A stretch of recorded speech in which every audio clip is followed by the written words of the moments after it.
15h, 16h30, Cyrielle Sarah Cohen. Bonjour à toutes et à tous et bienvenue sur Radio J. Ravi de vous présenter cette nouvelle émission aujourd'hui jusqu'à 16h30 avec mon invité comédien, humoriste suisse. Vous l'entendez dans la bande originale sur France Inter aux côtés de Nagui entre autres.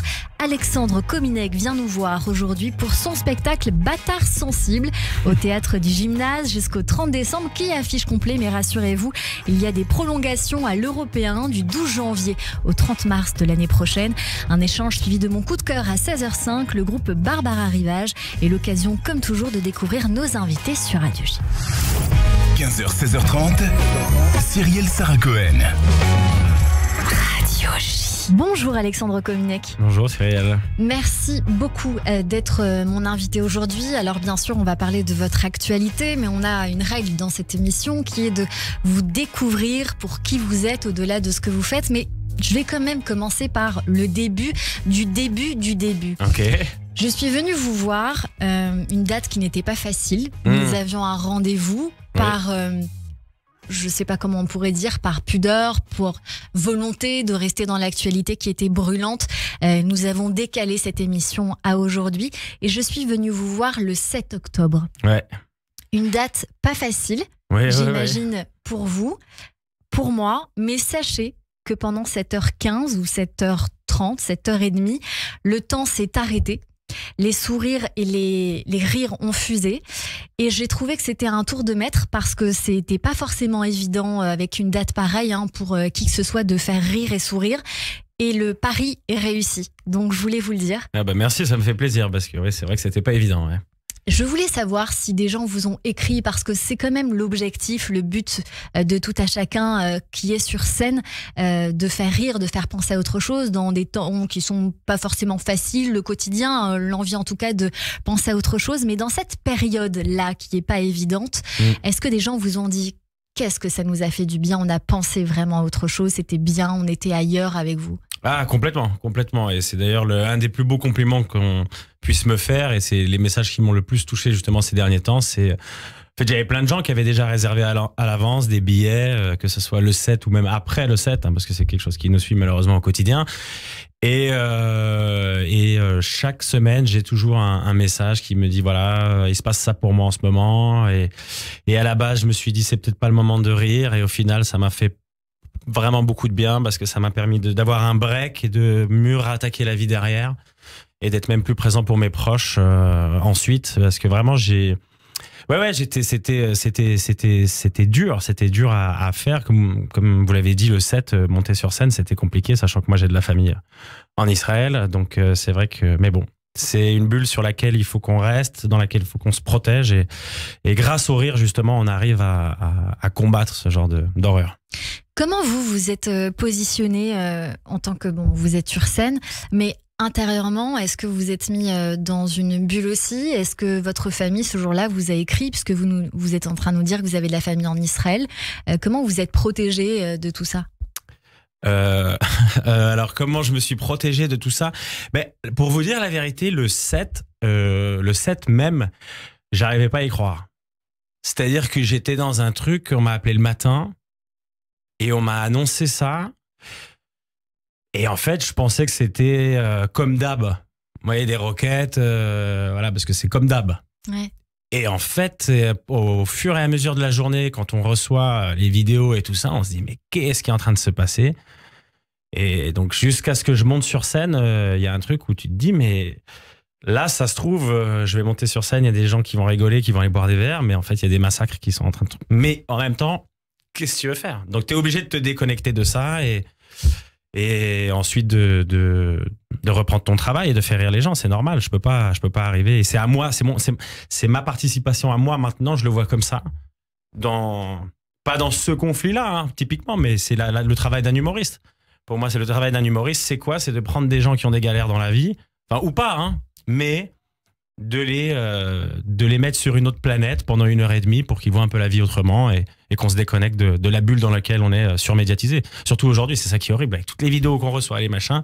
Là, c'est le moment pour nous de nous retrouver dans un théâtre pendant 1h30 où tout est déconnecté, tout le monde en mode avion, et de vivre un moment de bonheur sur une planète à côté de la nôtre. Et je vous confirme que c'est un moment de bonheur. On va en parler longuement dans cette émission. Alexandre Pas très Kominek. cachère. Pas très cachère, non, mais à... pas très tout. D'ailleurs, c'est très compliqué de parler de ce spectacle. Il n'y a que des mots, des fulgurances comme ça. Bah, en fait, c'est le... En fait, au début, quand j'ai commencé à construire ce spectacle, il y avait un peu des blagues, il y avait beaucoup de blagues là-dessus, après des blagues là-dessus, et en fait, je me suis dit, mais tu sais quoi, je vais faire des blagues sur tout. Comme ça, en fait, soit il y a tout le monde qui m'attaque, soit tout le monde se dit, bon, bah, on le laisse faire, parce que de toute manière, tout le monde en prend pour son grade. D'ailleurs, il n'y a pas de bande-annonce. Non, et je le dis. Et je le dis, voilà, parce que en fait, je pense que si on extrait des bouts de mon spectacle et qu'on les met sur Internet, ouais, je risquerais des problèmes. Il y en a quand même un ou deux. On va en parler dans un instant, mais d'abord, je vais vous demander 3 mots pour vous décrire, Alexandre Kominek. Vous diriez quoi? 3 mots pour me décrire. Observateur, sensible et malheureusement, non, je peux dire acharné. Acharné, c'est bien, ouais, parce que ça va dans les deux sens, dans le bon ou le mauvais. Que je m'acharne pour des choses qui me sont utiles dans la vie. Je travaille beaucoup pour ce que je fais. Je fais partie de ces gens qui disent que voilà, le talent ça suffit pas, il faut bosser, mais je peux m'acharner aussi sur des futilités ou des trucs de rancœur qui peuvent me peser aussi, mais rancœur. Ouais, malheureusement je suis un peu genre ah ouais d'accord, bon bah tu vas voir. Ouais. Il y a de la rancune alors. Mais de temps en temps, pour des gens, je me livre comme ça à vous, je suis en train de déballer ma vie et puis les gens m'écoutent et puis voilà, mais c'est vrai que oui. Mais je pense que c'est une bonne rancœur parce que c'est une rancœur qui m'a permis d'avancer. C'est une colère qui fait avancer. Ouais, c'est ça. Ouais. C'est ça, c'est une colère qui fait avancer et qui donne envie de prouver aux autres qu'on a bien fait de miser sur nous. On va en parler dans un instant, mais d'abord le début, toujours le début. Alexandre Kominek, et corrigez-moi si je me trompe, vous êtes né à Genève le 20 novembre 1989. Ouais. Votre anniversaire, c'était il y a quelques jours. Vous êtes fils unique d'un père juif tunisien et d'une mère catholique polonaise. Vous avez grandi seul avec votre maman en Suisse. Et je me permets de le dire ainsi parce que vous en parlez sur scène. Ça arrive à pas mal de moments et ça m'amène à vous demander quel genre d'enfance aujourd'hui vous diriez que vous avez eu et si cette rancœur fait partie du travail. J'ai eu une très belle enfance. J'ai eu des problèmes un peu comme tout le monde et surtout pour les fils uniques. Alors je tiens à préciser quand même que je suis fils unique, pas tant que ça, parce que mon père, quelqu'un qui aimait les femmes. Côté juif tunisien, quoi. Donc, oh là là, je sens que les séfarades vont s'énerver, que je vais avoir des messages. Mais on se calme, les amis. Mais c'est vrai que oui, j'ai un demi-frère, Steve Krief, qui vient faire de temps en temps des chroniques ici, et 2 demi-sœurs, donc un de plus âgé de 50 et 2 demi-sœurs de 24 ans. Mais moi, j'ai vécu seul avec ma mère, c'est vrai. Et après, c'est vrai qu'on manque... Alors, j'ai pas manqué d'un père, parce que quand tu sais pas ce que c'est un père, je pense que c'est plus facile de ne pas connaître le divorce, d'être un enfant qui n'a pas connu le divorce de ses parents à 6 ans, que de vivre déjà sans papa, quoi. Donc ça a été... Après, j'ai eu une vie et une enfance assez schizophrène, parce que faire des vacances dans un milieu polonais catholique et faire des vacances en Israël... Pour moi, c'était même pas Israël, parce que quand j'allais chez mes grands-parents, je poussais la porte, c'était la Tunisie. Donc il y a un truc schizophrène. Il y a vraiment, d'un côté, il y a une froideur, et on se demande si vraiment on est le bienvenu, sachant surtout qu'on est, pour certains, le fils d'un juif, et puis que les juifs ont quand même causé pas mal de problèmes pour les Polonais, je dis, à l'époque. Il y a un antisémitisme qui est latent en Pologne. Et de l'autre côté, avoir la starification d'un enfant parce que je suis le fils du chouchou et parce que j'avais des grands-parents formidables, Maurice et Paulette, qui ont d'ailleurs créé le premier restaurant juif tunisien en Israël, Chouf Paulette à Natania, et qui me considéraient comme un roi, quoi. Donc c'est vrai que c'était schizophrène. D'un côté, la froideur et de l'autre, la chaleur juif sef qu'on connaît, quoi. Et donc, ça a donné Alexandre Kominek qu'on connaît aujourd'hui. Ça donne ces traumas, ces envies de parler de ce qu'on a vécu et, sur scène. Ouais. On va y revenir. Petit, vous êtes entouré d'une bande de copains. Vous jouez un petit peu au dur à l'époque, même si vous ne vous sentez pas forcément très bien à l'école, vous y restez. Quel genre de scolarité vous allez avoir et quel genre de petit, Alexandre, vous étiez petit? Alors, petit, en primaire, j'étais le beau gosse de l'école et un des plus forts. Donc, c'était pas mal la primaire. C'était une belle époque. Et puis, la primaire, j'ai l'impression qu'on foutait rien. Et puis qu'on attendait juste que les années passent pour atteindre c'est le collège chez vous, c'est ça? Pourquoi c'est pas pareil en Suisse?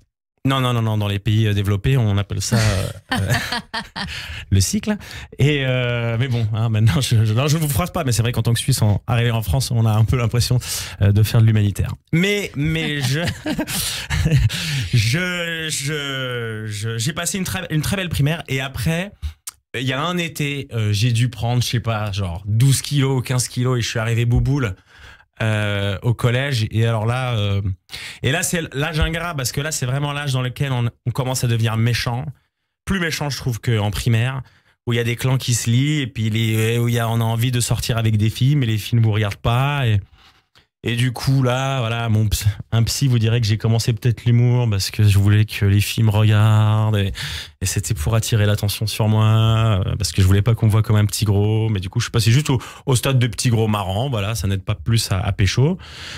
Et puis ensuite le lycée, là ça tirait sur la corde, j'en pouvais plus, là je faisais beaucoup de bêtises, j'ai même été viré d'un lycée pour refaire mon bac ailleurs, et quand le lycée s'est terminé, c'était vraiment le moment de souffler, quoi. J'ai détesté l'école. Vous avez détesté l'école, mais vous avez quand même fait des études de droit. J'ai commencé, ouais. Ah oui. J'ai commencé, et après 3 mois, je me suis dit, oui, bon, je crois que j'aime l'avocat, en fait, que je vois dans les films, mais me taper toutes ces années de... Non. Et c'est là, en fait, j'ai réalisé aussi qu'il fallait que je commence un peu à m'intéresser à moi et à pas subir le dictat de ce qu'on me disait derrière, faut faire un diplôme, faut faire ci, faut faire ça. Et en vrai, je le faisais surtout pour rendre ma mère fière, et parce que ma mère est artiste peintre, mais n'a jamais vécu de son art. Donc elle avait très peur que... Et moi, j'avais déjà évoqué l'idée de vouloir être un artiste, mais elle avait très peur de ça. Donc pour lui faire plaisir, j'ai commencé à faire du droit, mais j'ai très vite arrêté. J'ai essayé de faire la classe libre au cours Florent, et ils m'ont refusé. Vous l'avez mal vécu, ça? Ouais, parce qu'en plus je travaillais à l'époque en parallèle des études, je travaillais dans un supermarché, et c'est vrai que quand on se dit qu'on a fait des tests pour une école de théâtre qu'on considère comme prestigieuse, et que en plus les auditions se sont bien passées, et qu'on reçoit le mail de refus en allant au supermarché, et qu'arrivé au supermarché, on vous dit que aujourd'hui vous faites la rotation dans les produits frais et les congélos. Ouais, c'est dur, hein. C'est dur, parce que j'ai encore cette image de moi qui voulait congélateur, machin, il fait froid, j'ai les mains froides, et je me dis, vous allez voir. Tu vois la rancœur? La rancœur, comme elle revient? Ouais, je cherchais le lien. C'est ça. Voilà, c'est ça. Et donc, l'acharnement, vous allez vous orienter vers un bachelor en direction artistique dans une école de management à Genève, diplômé en 2014. Pendant ce temps, Alexandre Kominek, vous acceptez l'opportunité de monter sur la scène du Swiss Comedy Club. C'est le début de la picouse sur scène. Ouais. C'est le bon mot, picouse, parce que c'est vraiment comme si on prenait de la drogue. La première fois que je suis monté sur scène... Je pense que chaque humoriste se rappelle de ce moment. Comme je pense chaque drogué se rappelle du premier truc qui s'est injecté dans le corps. Vraiment, parce que pour moi, ça semblait irréel, parce que ça s'est super bien passé, en fait. Donc, je trouvais ça fou que mes histoires puissent intéresser des gens et les faire rire. Et j'ai vraiment pas dormi de la nuit, tellement j'étais sous adrénaline et que c'était dingue. Et c'est pas le cas de tous les artistes que j'ai reçus. Certains me disent les premières fois, c'était le beat total. Alors, c'était la première, c'était super. Je vois très bien ce que vous voulez dire. Il y a toujours la chance du débutant, le machin. Et après, il faut s'accrocher et s'acharner, Alexandre Kominek. Ouais. Vous allez faire les premiers pas sur scène, en première partie ou pas en première partie, je ne sais pas, vous allez nous le dire, mais je sais en tout cas que une des premières fois, c'était avec Marina Rollman. Ouais, c'est la première fois que je suis monté sur scène, c'était avec Marina. C'était, je crois, le 13 février 2013, un truc comme ça. Et Marina aussi. Enfin, Marina avait déjà eu une petite expérience quelques années auparavant, mais vraiment stand-up pur. Elle est revenue aussi. On a fait la même scène dans la même ville au même endroit. Et voilà. Vous écumez alors les scènes pour vous produire en tant que comédien et humoriste parallèlement à vos études. Vous remportez le Banane Comedy Club de Lausanne. Puis vous vous classez finaliste du concours Jockey Nation en 2015. Jockey Nation. Ouais. Date où vous apparaissez également au Montreux Comedy Club, suivi du Jamel Comedy Club en 2017. C'est une date où vous débarquez à Paris et vous êtes prêt à en découdre. Ouais, il est prêt, hein. il était prêt à en découdre. Après, il a surtout décousu parce que ça fait mal. Hein. Arriver à Paris, quand on arrive dans la jungle, où il y a tellement de spectacles, tellement de gens, tellement de violence, tellement de stress, surtout pour un Suisse. Hein.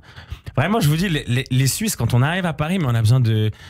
Il y a quelques semaines d'acclimatation, parce que quand la pollution, le stress, votre politesse et autres, c'est dur à vivre. Et alors en plus de ça, quand on commence à jouer dans une salle son spectacle, et puis qu'on joue devant 4 personnes, un soir de novembre, tu sors de la salle, t'as envie de prendre le bus, mais de face. Hein. Vraiment, c'est très dur. Très, très dur. Vous avez dit, si ça marche pas pour moi, le cinéma ou le spectacle, je ferai gourou. Je crois que c'est quelque chose que j'ai retenu de vous sur scène, mais vous commencez en tout cas à clairement vous faire remarquer depuis un petit moment, Alexandre Kominek. Il y a en 2018 une année où vous vous lancez dans la scénarisation de la web-série Senior. Vous écrivez en parallèle votre stand-up Bâtard sensible avec un personnage que vous avez vraiment fait évoluer depuis. Comment vous le définiriez, ce personnage, qui est quand même vous? Parce qu'on sent que c'est votre histoire sur scène. Oui, c'est un loser magnifique. C'est un dominant dominé. C'est quelqu'un de qui joue les toughs, qui joue les mecs sûrs de lui, etc. Mais en fait derrière, devant une situation, il se laisse toujours prendre au jeu et puis il est toujours ridiculisé, quoi. Mais c'est un peu mon histoire avec les filles aussi. Hein.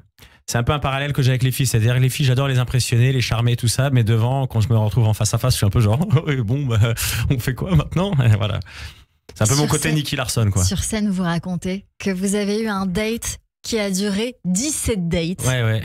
Alors? Ouais. Voilà. C'est une histoire vraie, ça. Oui. Mais parce que j'ai un traumatisme, je pense que c'est un truc aussi lié à ma mère, en fait. C'est le fait de grandir avec une mère seule, on a quelque chose on a peur de faire quelque chose de travers avec une femme. Ouais, le respect. C'est ça. Et puis de l'autre côté, quand on voit un père qui a batifolé toute sa vie, on se dit, j'ai pas envie de... Hein. Surtout que moi, je me rappelle ce que ma mère me disait, le pire pour m'énerver dans l'adolescence, tu ressembles à ton père. Et alors ça, c'est vraiment quand on est... L'insulte ultime? Ben, je pense que je suis pas le seul dans les gamins divorcés ou machin. On n'aime pas trop ces comparaisons parce que souvent la personne qui vous dit ça, elle garde un souvenir amer de la personne à qui elle vous compare. Hein. On me dit pas tu ressembles à ton père parce que ton père c'était quelqu'un de formidable. Et vous êtes en bon terme avec les deux aujourd'hui? Oui, très. Ma mère, bien sûr. Ma mère, c'est mon poteau, c'est ma vie, c'est tout. Chose que l'on n'a jamais entendue, je pense, sur Radio J, hein, que la mère, c'est hyper important. Bien sûr. Surtout que dans un instant, on va écouter un medley qui est assez intéressant. Et mon père, oui, bien sûr, mon père, je l'adore. Je l'adore, il a ses défauts, tout ça, mais c'est un personnage fou, et puis il a une vie folle, et il est inspirant aussi. Quelque part, il est très inspirant. On en parle dans un instant, Alexandre Kominek, de ce spectacle. Mais d'abord, certains vous connaissent pour vos chroniques. Le billet d'Alexandre Kominek dans la bande originale sur France Inter, où vous êtes depuis cette année. Je crois savoir. L'année dernière. J'ai commencé l'année dernière. L'année dernière. C'est le feu d'Alexandre Kominek, c'est ce que j'entends souvent. Un medley de 2 minutes pour notre plus grand bonheur. Mais d'abord, voici Alexandre Kominek. Yes. Alexandre, avez-vous compris pourquoi Bruno et Antoine étaient nos invités? J'ai très bien compris, Larziz. Merci. On reçoit Antoine Bertrand et Bruno Sanchez. Pourtant, il est assis. Allez, les grosses têtes, hein, même si c'est pas la tête que j'ai de plus gros. Bam, Bernard Mabille. Allez, petit Jésus, c'est l'histoire de Jean, un père en galère qui est sûr que son fils de 10 ans fait des miracles. Bah, chez les juifs, on appelle ça la vie. Dis alors les mamans, pourquoi les mamans? C'est les femmes qui ont envie de s'amousser, tu vois. Elles ont des vies pas faciles à gérer, entre les gosses, le travail, le stress et leur connard d'ex-mari. Je peux te dire que quand j'arrive dans leur vie, je suis comme une potato au milieu des frites, quoi. Ça fait plaisir, tu vois, c'est Carlos. Ah là, j'ai passé des vacances du rêve. J'ai fait l'Espagne, l'Italie, la Grèce, le Portugal, tout. J'ai pas arrêté de tout l'été. Le 26 à Barcelone, le 27 à Rome, le 29 à Toulon. Comme un véritable DJ, c'était le Summer Tour de Fofinho, sauf qu'au bout de mes doigts, c'était pas des platines. Avant, on me disait, ouais, Alex, c'est une boule de nerfs. Mais là, je suis juste une boule, tout court. Une boulette. Vraiment, je rebondis sur l'actu, je rebondis sur le sol. Vraiment, c'est la dernière fois qu'une meuf m'a glissé une phalange, elle s'est crue au bowling. Non, mais je vais me barrer de France Inter. Oh non. Non, si c'est pour me taper des femmes de lettres avec le look et la laine d'Amélie Nothomb. Ah, oh là là. Le genre de prof d'histoire de l'art qui porte des bijoux fantaisie, qui fait des croisières sur le Rhin. qui utilise des mots latins. Tu sais, au lit, tu lui dis t'aimes ça, elle te répond oh bah fortiori, in situ. Oh non. Mais c'est ce qui m'a amené à m'intéresser au seigneur de la drague de vieille, tu vois. Le chopper de déambulateur, tu vois. Je me suis demandé qui les faisait toutes tomber avant le verglas. Hein. Et bordel, Julio Iglesias. 300 millions de disques vendus dans le monde, Leïla. 300. Ça veut dire que s'il a ken ne serait-ce que 1% de son public, c'est 3 millions de personnes. 3 millions. Ça veut dire que Julio, il a baisé Paris intramuros plus 80% du Val-de-Marne. En cumulé, il a passé plus de temps dans vos mers que vous. C'était obligé. Quelle belle manière, quelle belle phrase pour reprendre l'antenne. Alexandre Cominac, on va pas la reprendre tout de suite, justement, l'antenne.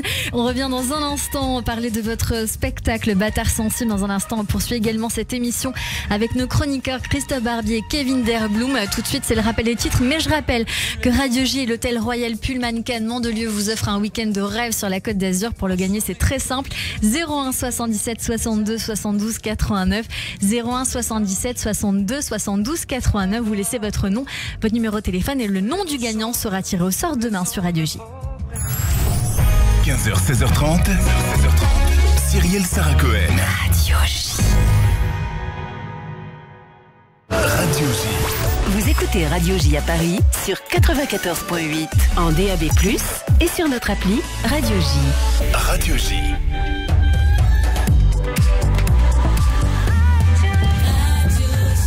15h30 sur Radio J. Bonjour et bienvenue. Tout de suite, le rappel des titres avec Etanit Belaïch.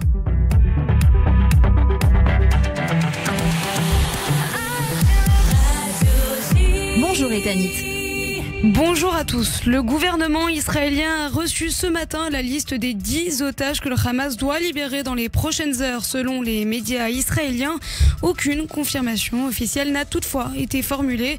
Cela alors que les médiateurs s'efforcent d'obtenir une nouvelle prolongation de la trêve censée prendre fin demain matin. Le porte-parole du gouvernement israélien annonce que 161 otages sont encore détenus à Gaza. Parmi eux se trouvent 146 Israéliens et 15 étrangers non binationaux avec une large majorité d'hommes. Ils sont 126. Le porte-parole arabophone de l'armée israélienne, Avishai Yadrae, somme à nouveau les Gazaouis de ne pas se déplacer vers le nord de la bande de Gaza dans une vidéo publiée sur X à la veille de la fin de la trêve, laquelle pourrait être prolongée. Des milliers de déplacés gazaouis ont profité de la trêve pour regagner leur domicile dans le nord. Le directeur général de l'OMS s'inquiète des risques d'épidémie dans les abris à Gaza. Compte tenu des conditions de vie et du manque de soins, les maladies pourraient faire plus de victimes que les bombardements, a avancé Tedros Adhanom Ghebreyesus, le chef de l'Organisation mondiale de la santé, dans un message publié sur ses réseaux sociaux. Enfin, en France, on vient de l'apprendre, le garde des Sceaux Éric Dupond-Moretti vient d'être relaxé par la Cour de justice de la République au terme de son procès pour prise illégale d'intérêt. On y reviendra bien sûr plus en détail dans le prochain journal à 16h. Et merci beaucoup Etanit Belaïch. On vous retrouve à 16h pour le journal complet. Tout de suite une courte pause et on revient avec notre invité Alexandre Cominac et mes chroniqueurs sur Radio J. David Revaud-Dallon, ça reste entre nous. Retrouvez-moi tous les mercredis sur Radio J pour Ça reste entre nous. La politique comme vous ne l'entendez nulle part ailleurs. Les meilleurs spécialistes réunis sans langue de bois. 21h sur Radio J. Radio J.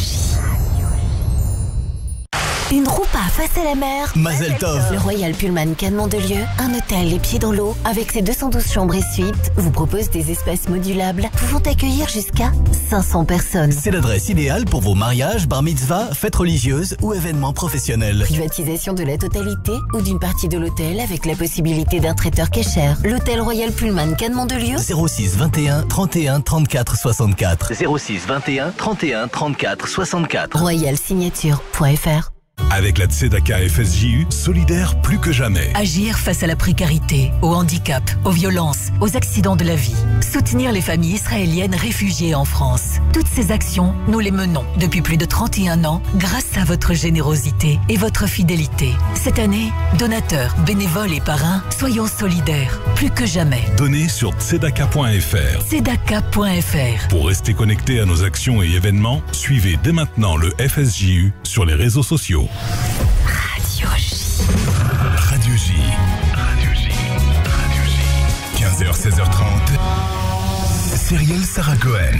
De retour sur l'antenne de Radio J. Merci de passer votre après-midi avec nous jusqu'à 16h30 avec mon invité aujourd'hui, Alexandre Kominek, qui vient nous voir pour son spectacle Bâtard sensible au théâtre du Gymnase jusqu'au 30 décembre, qui affiche complet mais avec des prolongations à l'Européen du 12 janvier au 30 mars 2024. Et alors, moi je ressens que cela soit dans vos chroniques ou sur scène qu'il y a une passion pour Julio Iglesias. Ah oui, grande passion. Mais en fait, c'est pour Julio et pour toute cette époque un peu révolue, et tant mieux surtout en ce qui concerne le droit des femmes. Mais tout ce sublime, tous ces décors, ces coupes, ces costumes, le velours, les matières, tout ça, c'est quelque chose que j'aurais aimé connaître. Je vous demande Julio et je bloque sur Julio parce que comme c'est pas du tout notre génération, Alexandre Kominek, Julio Iglesias, je me demande s'il n'y a pas un truc avec votre papa là-dedans.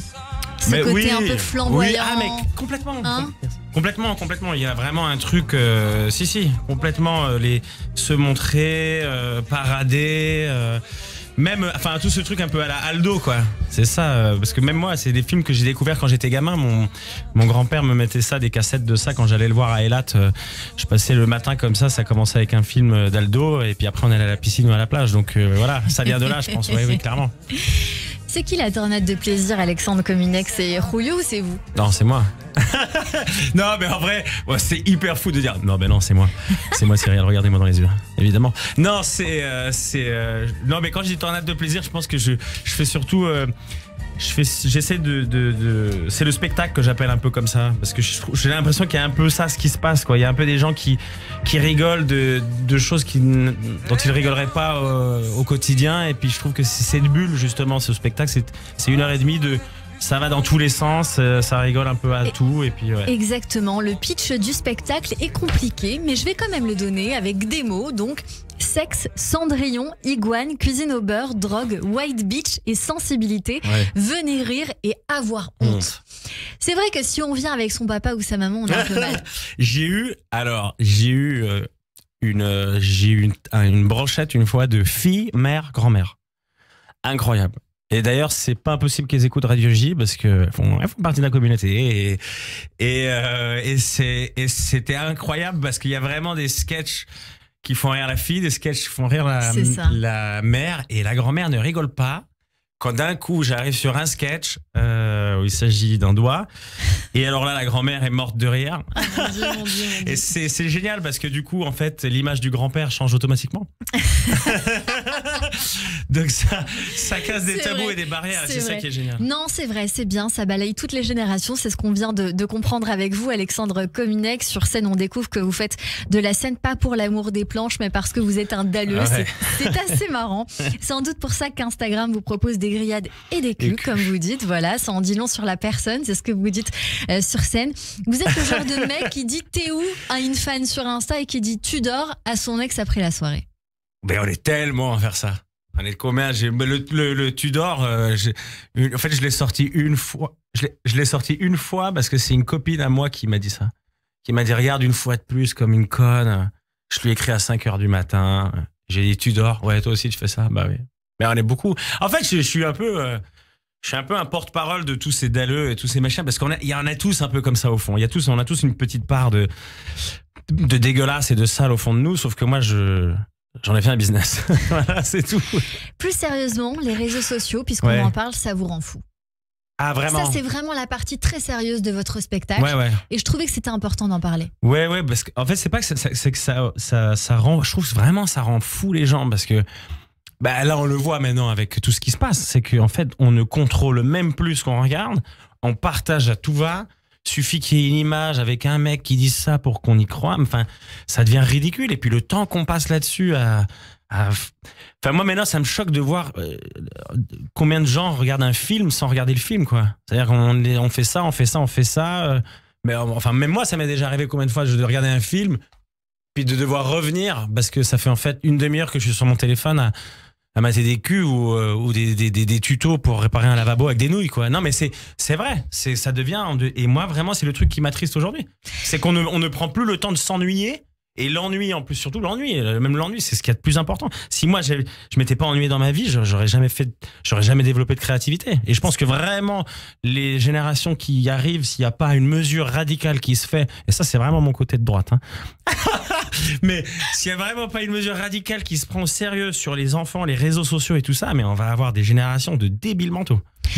Mais vous avez raison de le dire et de le souligner parce que c'est vrai qu'on se rend compte que notre cerveau décroche à plein de moments. Je peux vous donner un exemple, moi, que j'observe de plus en plus souvent, que l'on soit avec des amis, IE ou amis I ou amoureux au restaurant. Il y a un moment où on est très concentré sur la personne qui nous parle et vous allez voir instinctivement à un moment donné et de façon totalement symétrique, il y a un regard qui se penche sur le téléphone est pris en main et il y a 5 minutes de silence, d'observation, comme si le moment que nous venions de vivre était le moment où on était devant la télé, finalement, ce que venait nous dire, et qu'il faut tout de suite se raccrocher pour couper ce lien avec le téléphone. Ah, c'est dingue. Ça, c'est effrayant. C'est vrai que quand on arrive, on s'installe à tac, tac, tac, tac, d'un coup, plus personne ne parle parce que tout le monde est sur son téléphone.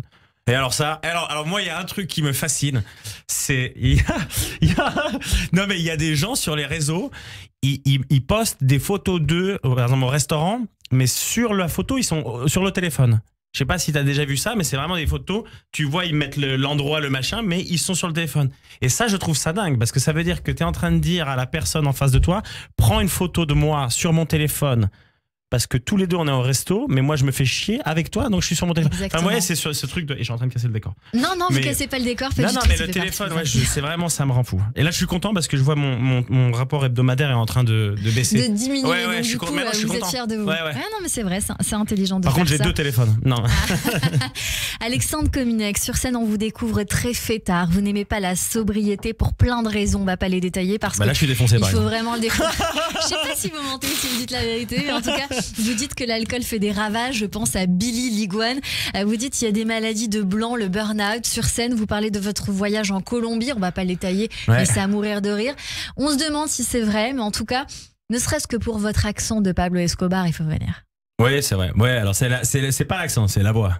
Ouais. Oui, c'est où je parle, où je dis Yo soy Pablo Emilio, voilà. Je parle en colombien, quoi. Tous ces accents. Et ça, c'est vraiment parce que j'étais un gogol devant la télé à essayer à mettre pause et à refaire. Ah, ça, c'est ce que vous avez fait ou c'est plutôt l'entourage que vous aviez autour de vous? Non, c'est parce que j'avais vu la série Narcos. Et vraiment, j'avais un truc de fascination pour le Yo soy Pablo Emilio Escobar Gabriel. Donc vraiment, j'ai commencé et je m'entraînais. Et après, je suis parti en Colombie et donc du coup, je le faisais là-bas et ça faisait mourir les gens. Et ça faisait mourir de rire les gens, donc on comprend. Oui, mourir de rire les gens, pas mourir les gens, ça serait bête. Bien, qu'est-ce que. Oh non, pourquoi il parle de Pablo? C'est pas le bon gang. Carlos Fofinho, d'où sortent tous ces accents que vous faites quand vous êtes sur France Inter? Carlos, c'est parce que j'ai vécu avec beaucoup d'amis espagnols dont les pères parlaient comme ça, quoi, tu vois. Et puis à l'époque, on s'est retrouvés dans des bars pour regarder les matchs parce qu'on n'avait pas, tu vois, la télévision comme ça, donc il fallait aller dans les bars ou dans des associations d'Espagnols. Et j'ai passé mes dimanches soirs avec des gars qui parlaient comme ça, des puta madre, tu vois. Donc c'est venu de là. Fofinho, c'est parce que j'ai un ami à moi qui parle comme ça, voilà, et qui est esthéticienne avec des filles au Paquis. C'est un quartier très connu à Genève pour la prostitution. Donc toutes ces voix et ces trucs viennent d'entourage que je fréquente. Vous me régalez, Alexandre Kominek, et je suis sûre que les auditeurs, c'est la même chose. Je vous recommande très chaudement, je le dis, mais vraiment en toute sincérité, hein, je fais pas ma Cyril Hanouna comme j'ai l'habitude de dire quand je ne le pense pas. Pourtant, on est né le même jour, on a quasiment le même prénom. Je recommande chaudement votre spectacle Bâtard sensible au Théâtre du Gymnase jusqu'au 30 décembre. C'est complet, mais je le dis quand même, c'est du jeudi au samedi à 21h30 avant de vous retrouver à l'Européen du 12 janvier au 30 mars 2024. Les jeudis, vendredis, samedis à 19h30 et en tournée en France, en Suisse et en Belgique. Prochaine date, le 5 décembre à Caluire et Cuire, le 7 à Clermont-Ferrand et le 14 décembre à Strasbourg. J'en profite également pour dire que pour ceux qui vous aiment, eh bien, on peut vous voir en ce moment sur Netflix. Oui. Hein? J'ai fait une apparition dans Nouveau Riche, dans une comédie complètement barge de mais Julien exceptionnel. Royal. Ouais, je les adore. Nassim et Julien sont géniaux. Ils ont un univers complètement barge avec des blagues à tout va, des bastons, des machins. Donc j'étais très content qu'ils m'appelaient. Est-ce qu'il y a du cinéma prochainement pour vous? Il y a des petits projets.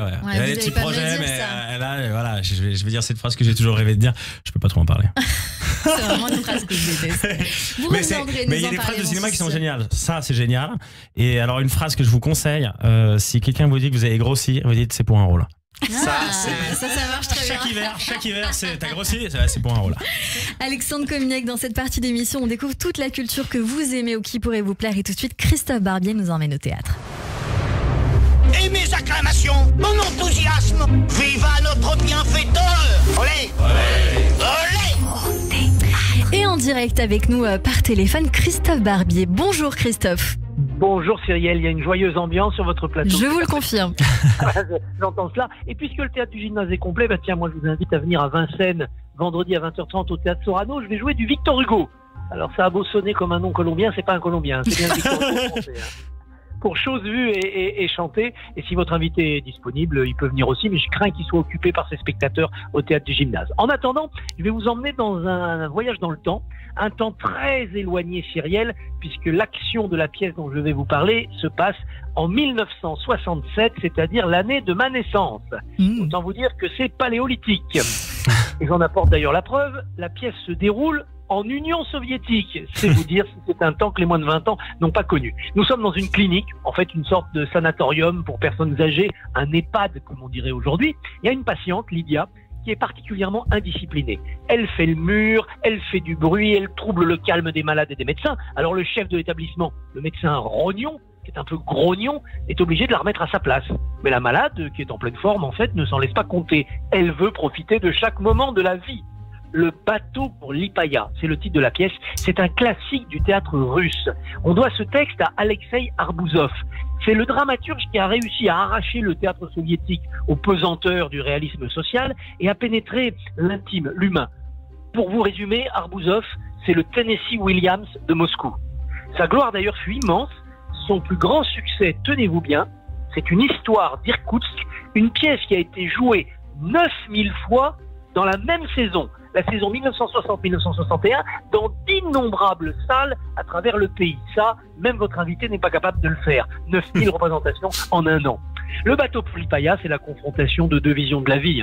Celle optimiste de Lydia, mais qui a tendance un peu à fuir la réalité, et celle pessimiste de Rognon, qui lui a tendance à escamoter l'avenir. Leur rencontre est d'abord une chamaillerie, plutôt qu'une guerre civile, une véritable combat de polochon, et puis très vite c'est une addition, une manière de partager des émotions, les émotions du passé, la Seconde Guerre mondiale qui est très présente, chacun a ses fantômes. En 1967, en Union soviétique, on pense beaucoup plus à la Seconde Guerre mondiale et à ses morts qu'à la guerre froide qui fait planer le risque d'une apocalypse. Et puis il y a les émotions du présent, parce que même dans un quotidien frustré de toute abondance par le communisme et ses privations, eh bien il y a des petits bonheurs à cueillir. Et puis enfin l'émotion du futur.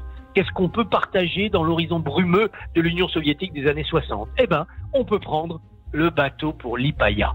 Voilà un duo amical ou un duo amoureux qui montre qu'on peut toujours avoir une nouvelle vie, même après les malheurs de l'existence. Même pour Pablo Escobar, il y aurait peut-être une chance. Demain possède une valeur inestimable, quel que soit notre âge. Vieillir est difficile, disent les personnages. Mais vieillir, eh ben, c'est le seul moyen de vivre longtemps. Dans le petit studio Héberto, c'est Bérengère Dautun et Emmanuel de Chartres qui incarnent à merveille ces personnages. Ils en sont la réincarnation. Bérengère Dautun, c'est une boule d'énergie inépuisable qui fait le bonheur des scènes parisiennes depuis très longtemps, pour tout vous dire. Et Emmanuel de Chartres est un sage du théâtre. Il sait que rien n'a d'importance, mais que jouer, c'est essentiel, que la vie dure longtemps, surtout sur scène, et qu'il y a sans doute même une vie après la vie. Eh bien, les écouter, les voir jouer, ça réconcilie avec l'existence et ça apaise. Le pire n'est jamais sûr, et le meilleur, Cyrielle, eh bien, le meilleur dépend de nous, seulement de nous. Merci beaucoup Christophe Barbier. Le bateau pour Lipaya, c'est jusqu'au 11 février et c'est au théâtre Studio Héberto. Merci beaucoup Christophe Barbier. Merci, bonne journée. Radio J. 15h, 16h30, Cyrielle Sarah Cohen. Une vie après la vie, on reviendra à cela dans un instant, mais tout de suite c'est la chronique Flashback avec vous Kevin Derblum. Bonjour Kevin. Bonjour Cyrielle, bonjour Alexandre Kominec. Bonjour. Avec Cyrielle, bonjour. Avec Cyrielle, vous vivez votre moment Mireille Dumas et votre instant Fréquence Star en même temps. Carrément. Ensemble, nous allons donc eh oui, nous allons donc ensemble parcourir vos goûts artistiques et culturels du moment. Sans Nagui, la bande originale d'Alexandre Kominec commence tout de suite en musique avec Georgie Porgy du groupe Toto.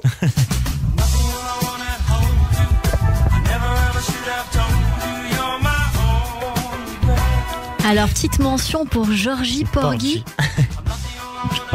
Porgy. Oui, Georgie Porgy, non? Ah oui, c'est ça, j'ai Porgy. pas... Porgy, ah j'ai oui. Ah oui, c'est parce qu'il vient de l'ouest de l'Alabama. Voilà, c'est parce qu'on est jeudi et que ma mère ne s'appelle pas Jean-Jacques. C'est pour ça. Flashback, nous sommes en 1978. Le titre dont on vient de parler, Georgie Porgy, est édité pour la première fois. Voilà, c'est une blague de Toto. Sur le premier album éponyme de Toto, la chanson est écrite par David Paich, le clavériste du groupe. Hein, j'ai fait allemand 8e langue parce que je ne parle pas espagnol.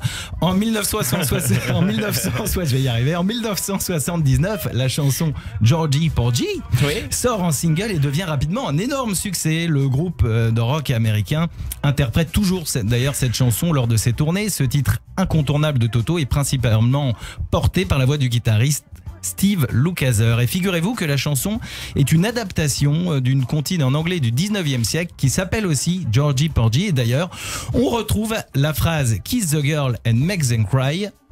On écoute un petit extrait. Ça va détendre tout le monde. Vous pouvez faire une petite sieste en même temps. La chanson évoque le thème de l'amour non partagé et des luttes émotionnelles qui l'accompagnent. Les paroles décrivent les désirs romantiques inassouvis d'une personne et la peur du rejet. Georgie Porgy raconte l'histoire de quelqu'un qui aspire à l'affection d'un autre, mais qui reste paralysé par la peur de faire connaître ses sentiments. Georgie Porgy connaît bon nombre de samples et reprises, mais on retiendra surtout celle du chanteur de R&B Eric Bennett, en featuring avec Faith Evans. Elle me ressemble beaucoup, hein, la chanson quand même. Elle est Écrite magnifique, comme ça. cette chanson. Ah, c'est vraiment, je trouve que c'est vraiment une des plus belles chansons du monde. Eric Bennett sort en single Georgie Porgy en 1999. Sa reprise devient un énorme succès en Nouvelle-Zélande et figurera dans le top 40 en France, aux Pays-Bas, En Nouvelle-Zélande. au Royaume-Uni. Et oui, non, mais il y a une particularité en Nouvelle-Zélande apparemment, voilà. Au Royaume-Uni et en Suède. Bon, on l'a tellement aimé aussi en France. Kevin Diablo, on va poursuivre en musique avec une chanson d'un autre artiste qui figure dans la playlist d'Alexandre Kominek. Et alors là, c'est le côté italien. Voilà, et on va mettre à rude épreuve mes moultes accents. Oui, Cyrielle, il s'agit de Il ragazzo della Via Gluck de Adriano Celentano. Questo ragazzo della Via Gluck si divertiva a giocare con me. Je suis clairement né à une autre époque. Flashback, nous sommes en 1966. Adriano Celentano participe à la fin du mois de février au 16e festival de la chanson italienne de Sanremo avec cette chanson, mais il est éliminé dès le premier soir du festival. Malgré cela, le chanteur décide de sortir cette chanson dans un album la même année et son titre Il ragazzo della Via Gluck. Il me regarde à chaque fois. Je suis en face de quelqu'un qui maîtrise tellement les accents que forcément. Il n'y a pas de mal. Son titre cartonne. Il dit un mot, il me regarde. Ragazzo, Via Gluck. Ça me rappelle des traumatismes de cours l'italien. Ce titre donc cartonne est même considéré comme une chanson phare de son répertoire. Le chanteur obtient avec cette chanson un immense succès auprès du public en Italie et au-delà. Il ragazzo della Via Gluck, qui signifie le garçon de la rue Gluck, est une chanson autobiographique car je suis obligé de le faire. Le garçon de la rue Gluck, le garçon de la rue Gluck est une chanson autobiographique car le chanteur est né à la rue Gluck à Milan, une rue qui était chère à son enfance et une partie de son adolescence jusqu'à ce qu'il soit forcé de la quitter pour vivre dans le centre de Milan. Le texte évoque un regret nostalgique d'un monde perdu, celui de son enfance et d'une partie de son adolescence. Avec ses chansons et notamment cette chanson, celui qu'en Italie on surnommé Il Moleggiato, l'homme monté sur ressort, ou encore heureusement que t'as fini la phrase, hein.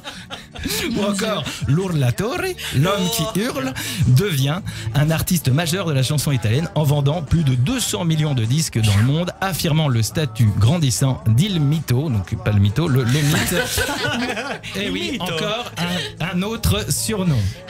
Adriano Celentano est un artiste qui en a inspiré d'autres, comme par exemple une chanteuse qui avait également participé au festival de Sanremo et qui avait été séduite par sa chanson, et en fera une version en français intitulée La maison où j'ai grandi, qui sera également le titre de son 6e album. Cette chanteuse n'est autre que Françoise Hardy. Je revois la maison où j'ai grandi. Et Kevin, vous souhaitiez également nous parler brièvement d'une dernière chanson très appréciée par notre invité. Oui, on continue avec un autre accent, l'accent brésilien. En effet, il s'agit... C'est formidable. Je pense que je vais me syndiquer. En effet, il s'agit de la chanson Amiga de Minha Mulher de Seu Jorge, qu'on devrait écouter maintenant. Elle est amiga da minha mulher. Pois é. Ah, c'est bon ça. Mas vive dando parce qu'il a quand même bon goût. Faut pas dire, voilà. Flashback, nous sommes en 2011, le chanteur et acteur brésilien Seu Jorge sort la chanson Amiga de Minha Mulher. Un titre de son album Músicas para Churrasco, volume 1 et le volume 2, pour info, il est sorti en 2015. Si elle était laide, tout serait simple. Les belles femmes m'embrouillent le cœur, se plaint Seu Jorge. Elle, c'est une amie de ma femme qui a jeté son dévolu sur moi. Le chanteur brésilien tente comme il peut de résister à ses avances, mais tout le monde remarque à quel point elle le trouble, même s'il le nie vivement. C'est donc d'une frustration qu'est née Amiga de Minha Mulher. Cette chanson est l'une des plus entraînantes de son répertoire. Finalement, malgré la tentation, il insiste sur le fait qu'il ne trompera pas sa femme. C'est-à-dire que Seu Jorge aurait pu être le vainqueur de l'émission L'île de la Tentation s'il avait participé. Après la musique, Kevin, vous allez nous parler d'une série que vous avez vue, Alexandre Kominek, et que j'aime particulièrement. On attend la prochaine saison avec impatience. Oui, il s'agit de la série D'argent et de sang, réalisée par Xavier Giannoli, dont la première partie est visible depuis peu sur Canal+. Qu'est-ce que c'est fort. Il y avait une bombe qui allait exploser d'une minute à l'autre. Je le savais. La bombe financière du carbone. On savait ni où ni quand, mais on savait que c'était imminent. Alors oui, j'avais peur.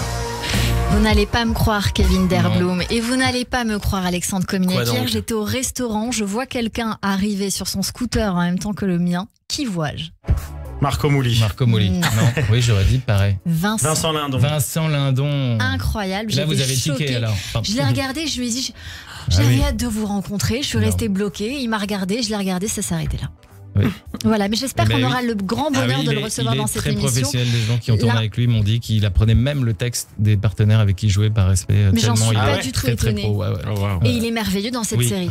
Il faut le dire. Ouais, c'est ça. Ce qui est bien surtout sur la série, c'est qu'elle est tournée dans son point de vue à lui. Je trouve que c'est ça qui est fort. Au début, j'avais peur que ça soit un truc trop facile. Du coup, non, mais je vais pas faire le pitch parce qu'effectivement, cette série est basée du coup sur le livre publié en 2018 d'un journaliste de Mediapart, Fabrice Arfi, sur la fraude que du coup tout le monde a entendu parler de la TVA sur les quotas de la taxe carbone entre 2008 et 2009. Il y a eu des films dessus avec Benoît Magimel, Carbone, ou ce docu sur Netflix, Les Rois de l'arnaque. Ce qui est important notamment dans cette série, c'est le rôle que joue Nils Schneider, était en fait déjà attribué à Gaspard Ulliel, qui a du coup tourné, qui avait déjà tourné la plupart des scènes, et Xavier Giannoli a dû arrêter, du coup interrompre le tournage de la série, puisque Gaspard Ulliel était en pause et parti du coup skier. Et il est décédé malheureusement, comme on le sait, et il a quand même réussi à se dire non, il faut continuer. Je cite le réalisateur: nous exercions également ce métier pour conjurer la mort et la tragédie. Il a réussi à convaincre Nils Schneider, qui lui aussi a déclaré que c'était un honneur pour lui de reprendre son rôle et de continuer ce que Gaspard Ulliel avait commencé. Et que Gaspard Ulliel était l'un des meilleurs de sa génération. Et le tournage a pu reprendre en avril 2022. Et on tient quand même à dire que Nils Schneider est merveilleux dans la série aussi, même si on ne doute pas que Gaspard Ulliel... Vraiment, c'est extrêmement bien joué. C'est une série qui devait s'appeler Tikkun à la base. Exactement, tout à fait. Je l'avais repéré. Elle devait s'appeler comme ça à la base. Bravo, Kevin. Merci. Vous deviez jouer dedans. Je devais jouer, alors c'est très drôle, alors je devais jouer un rôle, mon agent m'appelle pour un rôle de rabbin, et c'est la seule fois en 10 ans où je me suis rasé. Et donc je suis arrivé au casting, et le directeur de casting très justement m'a dit bah oui, mais un rabbin ça a une barbe, quoi. C'est un peu comme un Papa Noël sans sa hotte et ses boules, quoi. Elle jouait pour ça. Ouais, c'était compliqué avec tout ça, donc de toute façon on s'est passé voilà. Mais en attendant, on va vous retrouver bientôt. Oui, dans Miskina, la saison 2, et nouveau tournage aussi qui est à venir, qui a été tourné de Brut, mais format plus long en docu. Voilà, on s'est bien marré à faire ça il y a quelques jours. Voilà, il y a plein de choses à On venir. a vraiment hâte de voir ça, Kevin Derblum, et on en parlera plus longuement évidemment dans cette émission. Vous restez plaisir. avec nous sur l'antenne de Radio J. Dans un instant, ce sera notre coup de cœur du jour, notre experte Sandy Boulanger pour le portrait de notre invité, l'introspection. Mais je tiens à vous rappeler, chers auditeurs, que Radio J et l'hôtel Royal Pullman Cannes Mandelieu vous offrent un week-end au rêve sur la Côte d'Azur. Pour le gagner, c'est très simple. Vous téléphonez gratuitement au 01 77 62 72 89. Je répète, le temps que vous puissiez noter. 01 77 62 72 89. Vous laissez votre nom, votre numéro de téléphone, c'est tout, et le nom du gagnant sera tiré au sort demain par mes invités. Téléphonez de suite 01 77 62 72 89 pour gagner ce séjour de 2 nuits en petit déjeuner à l'hôtel Royal Pullman Cannes Mandelieu. Il vous attend. Restez sur Radio J. Radio J. 15h, 16h30, Cyrielle Sarah Cohen. Vous écoutez le 15h-16h30 de Cyrielle Sarah Cohen avec le concours de l'hôtel Royal Pullman Cannes Mandelieu. L'adresse idéale pour vos mariages, bar mitzvah, fêtes religieuses ou événements professionnels. L'hôtel Royal Pullman Cannes Mandelieu. L'Esprit Riviera. 06 21 31 34 64. 06 21 31 34 64. Royalsignature.fr. Avec la Tzedaka FSJU, solidaire plus que jamais. Agir face à la précarité, au handicap, aux violences, aux accidents de la vie. Soutenir les familles israéliennes réfugiées en France. Toutes ces actions, nous les menons depuis plus de 31 ans grâce à votre générosité et votre fidélité. Cette année, donateurs, bénévoles et parrains, soyons solidaires plus que jamais. Donnez sur tzedaka.fr. Tzedaka.fr. Pour rester connecté à nos actions et événements, suivez dès maintenant le FSJU sur les réseaux sociaux. Caroline Fourest, directrice de la rédaction de Franc-Tireur. Franc-Tireur, c'est un journal de combat, contre les excès, contre les extrêmes. Parce que l'époque est aux radicalités, à la polarisation, à la manipulation, nous, on a eu envie de se battre pour la nuance. Franc-Tireur défendra la raison avec passion. Franc-Tireur, tous les mercredis chez votre marchand de journaux.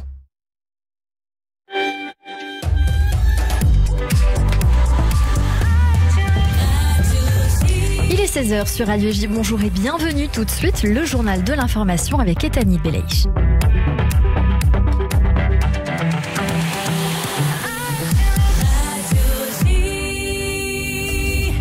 Bonjour à tous. Au 54e jour de guerre en Israël, le Hamas se dit prêt à prolonger la trêve en cours de 4 jours.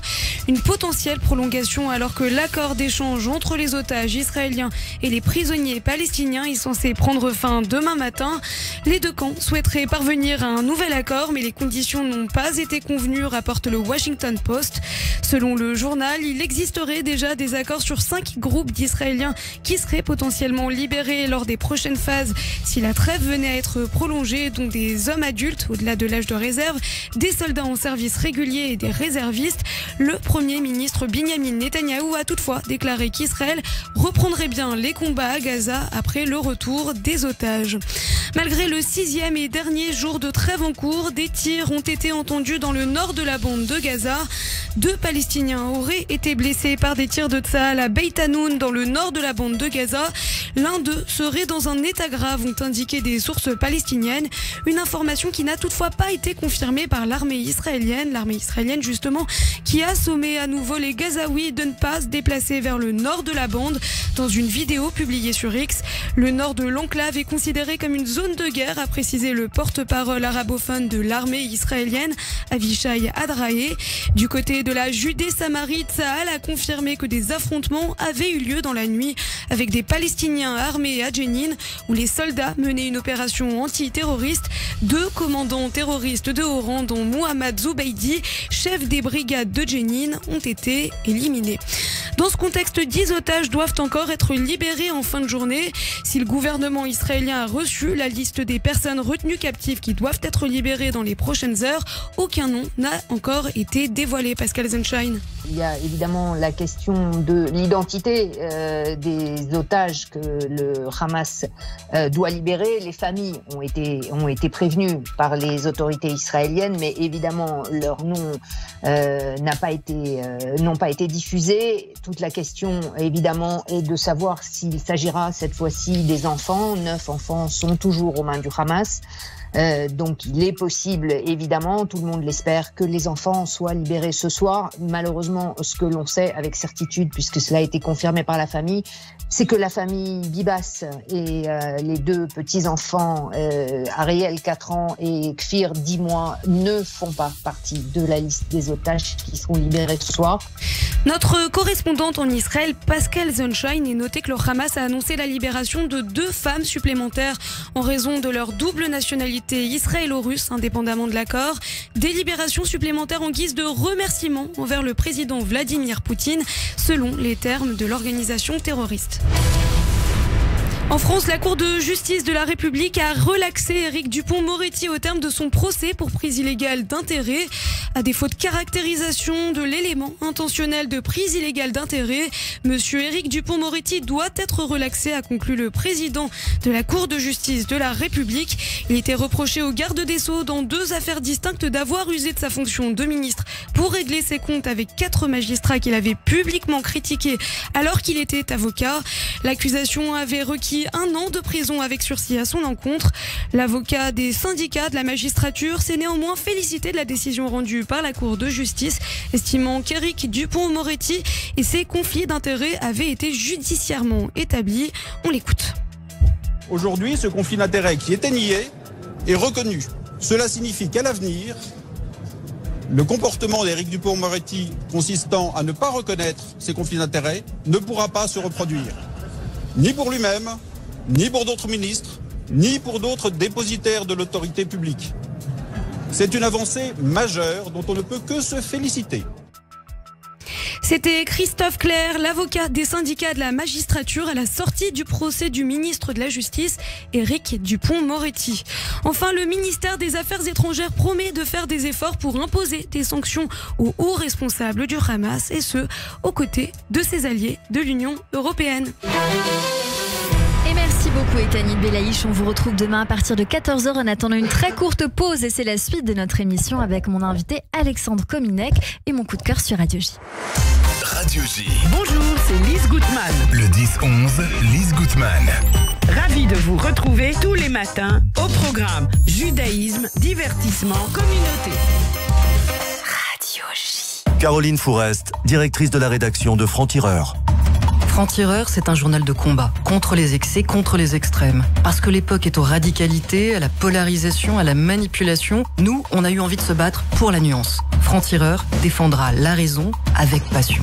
Franc-Tireur, tous les mercredis chez votre marchand de journaux. Avec la Tzedaka FSJU, solidaire plus que jamais. Agir face à la précarité, au handicap, aux violences, aux accidents de la vie. Soutenir les familles israéliennes réfugiées en France. Toutes ces actions, nous les menons depuis plus de 31 ans grâce à votre générosité et votre fidélité. Cette année, donateurs, bénévoles et parrains, soyons solidaires, plus que jamais. Donnez sur tzedaka.fr. Tzedaka.fr. Pour rester connecté à nos actions et événements, suivez dès maintenant le FSJU sur les réseaux sociaux.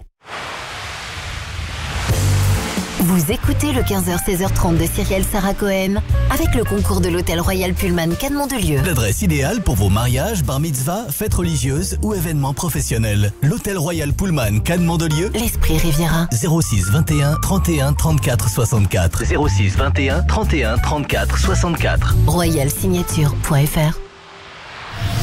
Radio J. Radio J. Radio J.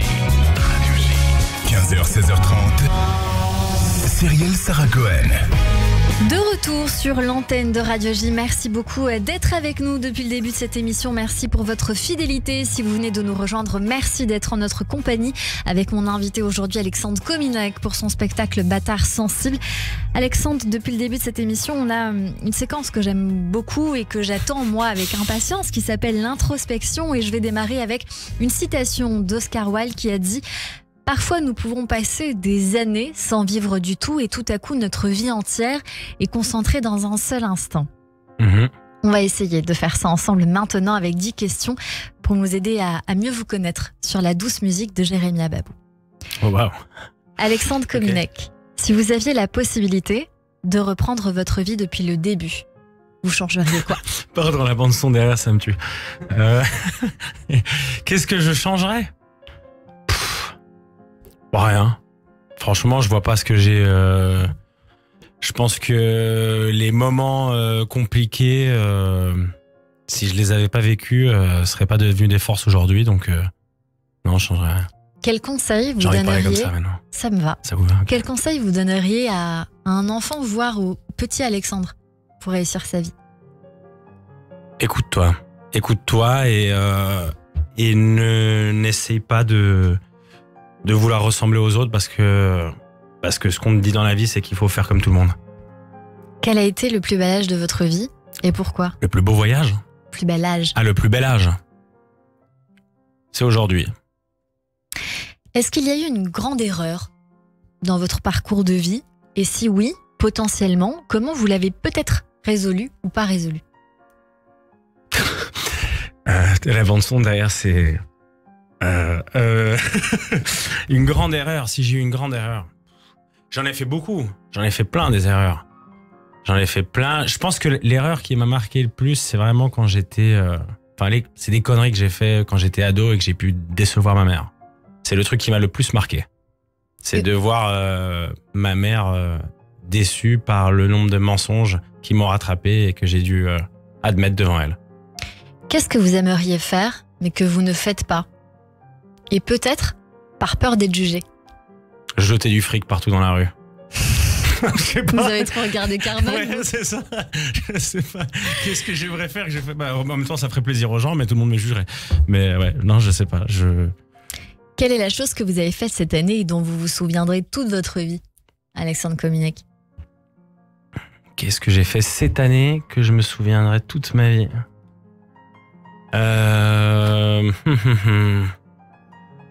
Qu'est-ce que j'ai fait cette année? Que je me souviendrai toute ma vie, c'est dur, hein? Qu'est-ce que j'ai fait cette année, moi? J'ai fait de la radio, j'ai fait un spectacle, j'ai voyagé. J'ai fait un très beau voyage. Mais j'en dirai pas plus. D'accord. Ouais, oui, c'est clairement ça. Mais ouais, ça, là, parce que là, je serais jugé.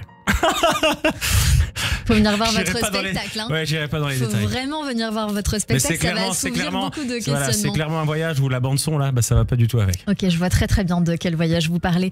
Si je vous parle d'amour, Alexandre Kominek, cela résonne comment chez vous? Quelque chose de vivant ou de souffrant? Non, vivant. Vivant, qui... C'est ça, je reprends cette formule de tornade, mais pour moi, c'est ça, l'amour. Ça fait c'est quelque chose qui bouge, qui boue, qui... Enfin, je sais pas, quand je pense à l'amour, je pense à au volcan, quoi, au magma. Je pense ça, quoi. Un truc comme ça, solide, mais qui bloup, bloup, bloup. Voilà. Qui faisait partie du voyage? Qui faisait partie du voyage, et ouais, c'est ça pour moi, l'amour. Si vous pouviez changer une chose sur votre corps ou sur votre personnalité, ce serait quoi? Sur mon corps? Franchement, je vous aurais dit, allez, être bien taillé ou je sais pas quoi, mais en fait, non, je l'aime tellement, j'ai tellement su m'accepter maintenant que je changerai rien sur mon corps. Il me va très bien. Dans ma personnalité, peut-être être, et alors ça va peut-être paraître présomptueux, mais peut-être être moins généreux avec des gens qui ne le méritent pas. Si vous étiez président de la République, Alexandre Kominek, ouais, j'adore. La première mesure que vous prendriez? Augmentation du salaire des profs, tout de suite. Je trouve ça scandaleux. C'est fou, parce que moi je suis suisse, donc c'est vrai qu'en Suisse, les profs ils sont bien payés, ils sont respectés. Pour moi, ils sont payés comme ils devraient être payés les profs. Et c'est vrai que quand j'entends le salaire des profs et les tannés qui se prennent et travailler dans des conditions pareilles, avoir affronté, tout ça, je trouve ça fou, quoi. On parle du futur du pays. Qu'on donne entre les mains de quelqu'un qu'on ne respecte pas. Est-ce qu'on ferait ça avec nos enfants? Voilà. Est-ce que tu confierais ton gosse à quelqu'un que tu respectes pas? Non, c'est bizarre. C'est une très bonne réflexion. Donc je pense que j'augmenterai tous les profs. Qu'aimeriez-vous que les gens retiennent de vous, Alexandre Kominek?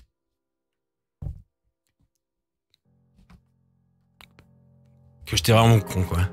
Non mais con dans le bon sens. Dans le bon sens. Que je suis quelqu'un... Qu'est-ce qu'on retient de moi? Que j'étais là pour rigoler, que je l'ai fait jusqu'au bout. Dans tout. Et avec passion. Et qu'il faut vivre des sauces. Qu'il faut vivre des sauces. Que j'étais quelqu'un qui a fait tout ce qu'il voulait faire et avec passion. On revient dans un instant avec vous, Alexandre Cominec. Tout de suite, c'est le coup de cœur sur Radio J. Radio J. 15h, 16h30, Cyrielle Sarah Cohen. Et on va le découvrir ensemble. Bonjour Barbara Rivage. C'est un groupe que je reçois aujourd'hui. Bonjour à tous les deux. Bonjour. Alors il y a Roxane et Vivien. Je donne vos prénoms quand même pour vous dissocier. Vous sortez un nouveau single électropop. Le clip également, Laisse la maison brûler, sorti le 3 novembre. Si je me trompe pas, c'est le 4e et non pas le 3e extrait de votre nouvel album qui s'intitule Tout sera beau, à venir le 26 janvier prochain. On écoute et on revient. Ok. Super. Tous mes espoirs sont foutus, il ne me reste plus rien. Fais-moi du bien comme tu peux, j'imagine que je me tue. Près de la mer s'est éteint, l'œil de la lune au matin. La tête ouverte sur ton lit, je ne sais plus qui je suis. Tous mes espoirs sont foutus, il ne me reste plus rien. Fais-moi du bien comme tu peux, j'imagine que je me tue. Près de la mer s'est éteint, l'œil de la lune au matin. La tête ouverte sur ton lit, je ne sais plus qui je suis. Laisse la maison brûler et le sol s'effondrer. J'entends ta voix extra me dire que tout ira. Laisse la maison brûler, la page fait crever. Dans la maison brûlée, je chanterai nos victoires et tu pourras m'en vouloir. Il n'y a plus rien qui me blesse, on a pris de la vitesse. N'as-tu pas fait de prière? J'irai plus loin sans me taire et l'on regardera ensemble le monde découvrir nos cendres. Je chanterai nos victoires et tu pourras m'en vouloir. Il n'y a plus rien qui me blesse, on a pris de la vitesse. N'as-tu pas fait de prière? J'irai plus loin sans me taire et l'on regardera ensemble le monde découvrir nos cendres. Laisse la maison brûler comme un coup de poignard. Les flammes montées au ciel. Laisse la maison brûler, titre de votre groupe Barbara Rivage. Télérama dit de vous dans la famille du renouveau de l'électropop imprégné d'influences 80s. Barbara Rivage fait figure de rejeton prometteur. J'imagine que cela vous flatte énormément quand c'est Télérama. Forcément, c'est très bien reçu. Oui, complètement. Comment vous vous êtes rencontrés tous les deux? Comment la musique? Racontez-nous. On s'est rencontrés en 2016 sur Angers. Moi, j'étais étudiante aux Beaux-Arts. Et en fait, on s'est rencontrés grâce à la musique. Et on jouait énormément, des nuits entières. Et petit à petit, on a créé des chansons. Et on s'est dit qu'on ferait un groupe ensemble parce que ça matchait super bien. Votre chose en tête, en tout cas, quand vous êtes rencontrés, c'est garder vos rêves intacts. Je crois que ça colle assez bien avec notre invité aujourd'hui. Et goûter intensément la vie, comme quoi. Vous avez sorti un premier EP de 5 titres qui s'intitule Éternité dévoilée. C'était en 2022. Depuis, vous êtes en train vous avez sorti divers singles et vous êtes en train donc de préparer cet album à venir. On va écouter Joyeuse et triste puisque c'est le single qui a été dévoilé juste avant celui-ci. Et j'aimerais en parallèle que vous nous expliquiez pendant qu'on écoute ce son, qu'est-ce que vous avez voulu dire dans cet album spécifiquement avec ces sonorités. Il n'y avait pas une idée globale pour le disque, c'est plus la traversée de la vingtaine en fait. Personnellement, j'ai écrit les textes, donc je vais peut-être en parler un peu plus, mais voilà, c'est toutes les choses qu'on a pu traverser dans ce monde aussi, dans les relations, etc. Donc c'est des textes qui peuvent être parfois très sombres, mais il y a quand même une lueur d'espoir, d'où le nom de l'album Tout sera beau, avec, comme le dit souvent Vivien, une sorte de pointe d'ironie sur le Tout sera beau, parce qu'on n'en sait rien. Mais voilà, c'était, je pense, un disque assez introspectif et très personnel, mais qui peut aussi parler à plein de gens sur les sujets. Qui fait quoi dans votre groupe alors? Ça, c'est 50-50. On compose tout ensemble. Il y a des chansons qui sont plus composées par Roxane. Moi, je viens apporter plus des arrangements, des idées supplémentaires, ou l'inverse. Où vraiment on crée ensemble, il n'y a pas vraiment de règles. Puis il y a vraiment Roxane sur les textes. Voilà. Et le processus créatif, ça, je saurais pas trop l'expliquer, quoi. Ça dépend. Ça dépend, voilà. Ça change. Quelles sont vos influences ? Alors déjà pour l'album. Pour l'album, c'était Daft Punk, les Strokes, Sébastien Tellier. Après, on est aussi influencé par plein de groupes comme Patti Smith, les Doors, les Velvet Underground, tout ça. Je regarde votre parcours, il y a des dates marquantes et des scènes que vous avez faites qui sont quand même importantes, comme les Inouïs du Printemps de Bourges, le Festival de Marne, Crossroads Festival, Transmusical de Rennes, La Carène, et puis le même avec Juliette Armanet, je crois savoir, et le Mythos Festival. Est-ce qu'il y a des prochaines scènes qui vous attendent prochainement ? On va écouter en même temps Au bord du lac pendant que nous sommes en train de parler. Est-ce qu'on peut venir vous voir prochainement ? Parce que je le dis souvent, s'il y a des dates, il faut absolument les donner, ou du moins venir voir sur vos réseaux, où est-ce qu'on peut potentiellement vous retrouver bientôt ? Eh bien, la prochaine date, c'est le 13 janvier à la Maluna, donc à Paris. Et voilà. Et après les prochaines dates, il y aura la release party du coup à Rennes le 22 mars, où là on a réservé la salle de la Cité. On va vraiment faire un projet assez fou autour du projet, avec une rétrospective sur toutes nos histoires avec Roxane, les photos de notre vie. Enfin, il y aura des invités aussi. Enfin, il va se passer plein de belles choses. Le projet est encore en train d'être dessiné, mais ça va être vraiment une belle date. Et puis après, la suite, on l'annoncera plus tard. Exactement. La tournée, on l'annoncera avec l'album. Vous êtes en couple dans la vie ? Parce que vous avez dit les photos, alors je me permets de bloquer sur ça. Je ne sais pas. En tout cas, voilà, il y a une jolie symbiose entre vous. On ne dira rien, ça vous regarde. On est très fusionnel avec Vivien. Enfin, dans la musique comme humainement, enfin, on est très proches. Enfin, on est des âmes sœurs. En tout cas. Ça se ressent. En tout cas, c'est très joli de vous découvrir. J'aime beaucoup l'album. Je tiens à vous le dire, j'aime beaucoup les premiers titres que nous sommes en train d'écouter. J'espère qu'il y aura une très belle envolée à tout cela. On viendra vous voir. J'en profite pour vous dire également qu'il y a un endroit à Paris. Alors, je le dis souvent aux invités qui viennent me voir parce que c'est des nouveaux pousses ou des nouveaux talents. Et je promets que je ne gagne pas d'argent. Mais il y a un endroit qui s'appelle Les Étoiles à Paris qui reçoit beaucoup de jeunes artistes pour faire découvrir les EP. Donc, pour une release party, c'est peut-être une possibilité. Et on en parlera avec plaisir si jamais ça se fait. Voilà. Je suis ravie de vous avoir découvert sur l'antenne de Radio J. On vient vous suivre sur vos réseaux. Est-ce qu'il y a un clip ? Dites-nous tout pour qu'on puisse venir vous chercher. Un clip, comment ça Le clip, un clip à venir pour Laisse la maison brûler. Le clip est déjà sorti pour Laisse la maison brûler, ouais. Donc on peut le retrouver sur YouTube. Voilà. Barbara Rivage tout court. Exactement. Il n'y a pas de 22, de 23, non. que sais-je. Sur Instagram, pareil. Barbara Rivage. On a réussi à l'avoir en entier. Ouais. Merci beaucoup d'avoir été avec nous en direct aujourd'hui sur l'antenne de Radio J. Tout de suite, c'est le portrait de notre invité. Malgré la distance, je sais ce que tu penses.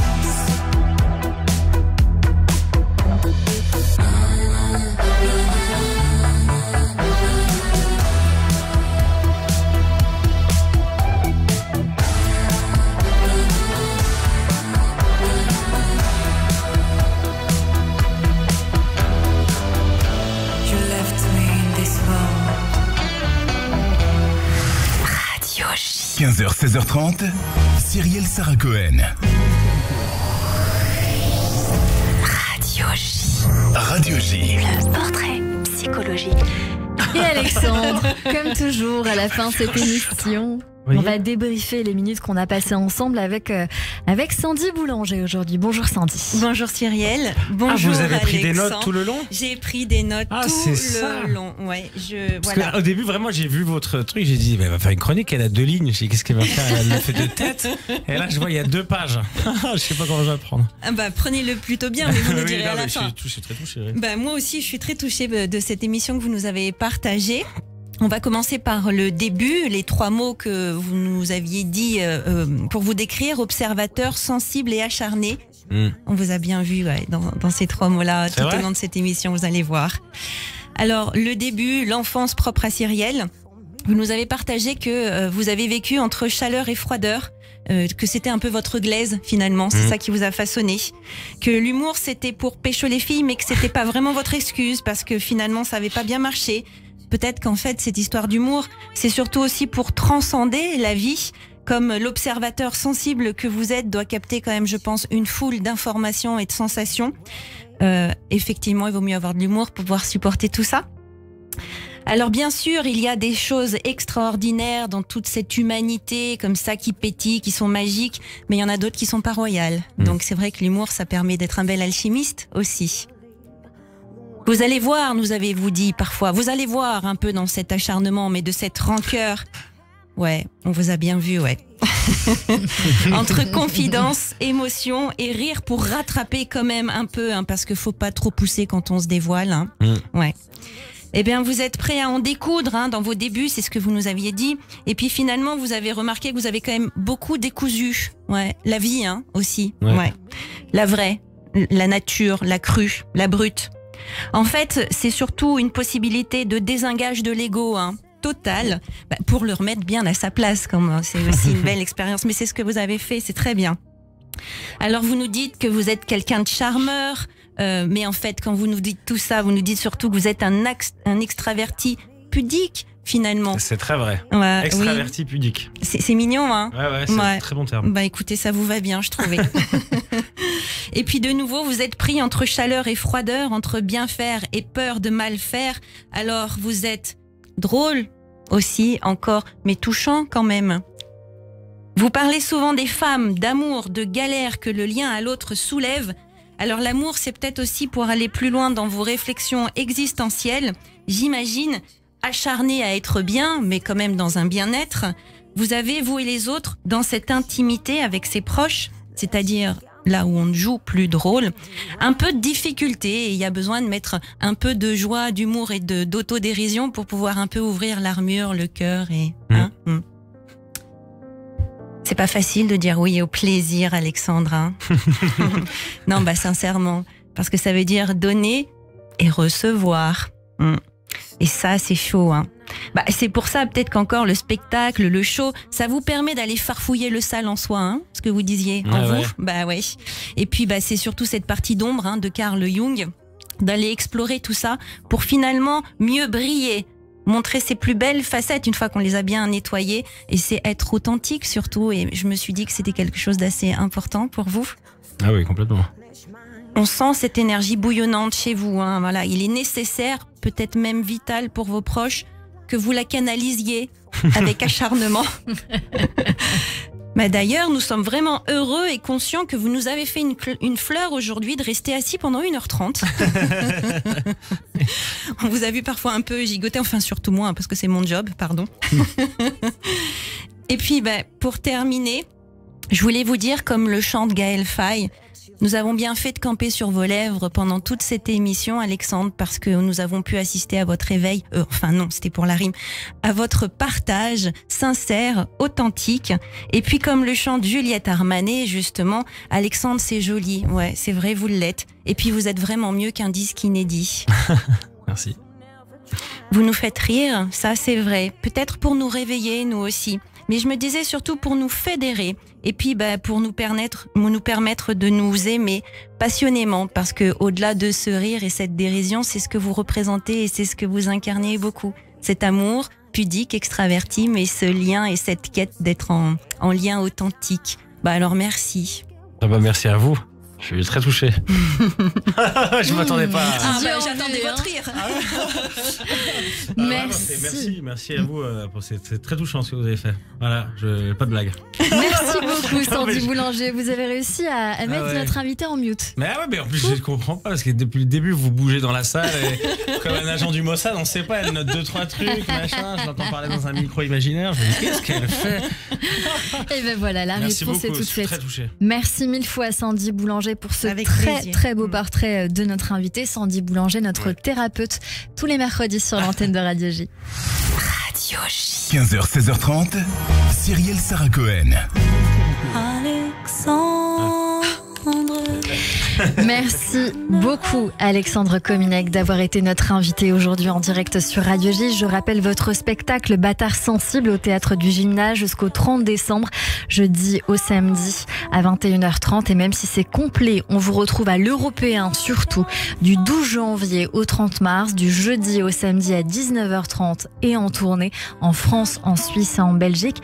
Merci mille fois pour cet échange très sincère. Merci à vous parce que franchement c'est rare de faire des émissions d'1h30 et c'est rare qu'on laisse l'invité parler et se dévoiler et donner son avis sans être coupé par des questions parce que le journaliste a forcément envie de poser ses questions. Donc bravo à vous pour votre travail, bravo pour la chronique, bravo Cyrielle, c'est vraiment, j'ai passé un super moment et bravo à l'agent du Mossad Boulanger, elle s'appelle jamais comme ça. Vous prenez vraiment les gens pour des cons, hein, Radio J. Hein. Merci beaucoup, merci Alexandre Kominek. Et merci, bravo, merci pour la découverte. Au groupe non, c'est vrai parce que c'est totalement ma cam. Donc je vais clairement aller streamer tout ça. Ouais. Merci beaucoup Barbara Rivage d'avoir été mon coup de cœur du jour sur l'antenne de Radio J. À la réalisation audio et vidéo, Benjamin Arnaud aujourd'hui. Merci beaucoup pour la réactivité. Je rappelle que Radio J et l'Hôtel Royal Pullman vous offrent un week-end de rêve sur la Côte d'Azur. L'Hôtel Royal Pullman Cannes Mandelieu. Pour le gagner, c'est très simple et ça marche. On l'a fait la semaine dernière et il y a eu un gagnant. Téléphonez gratuitement au 01 77 62 72 89. Vous laissez votre nom, votre numéro de téléphone, c'est tout. 01 77 62 72 89. Un séjour de 2 nuits en petit déjeuner à l'hôtel Royal Pullman Cannes Mandelieu vous attend. Merci à toutes et à tous de nous avoir suivis et on vous donne rendez-vous demain dès 15h avec Jonathan Ayoun et Judith Cohen-Solal pour le bouquin de l'humour juif. On parlera bien sûr de ce sujet mais aussi d'un autre sujet très d'actualité brûlant. À demain, belle journée à tous sur Radio J. Tous mes espoirs sont fous.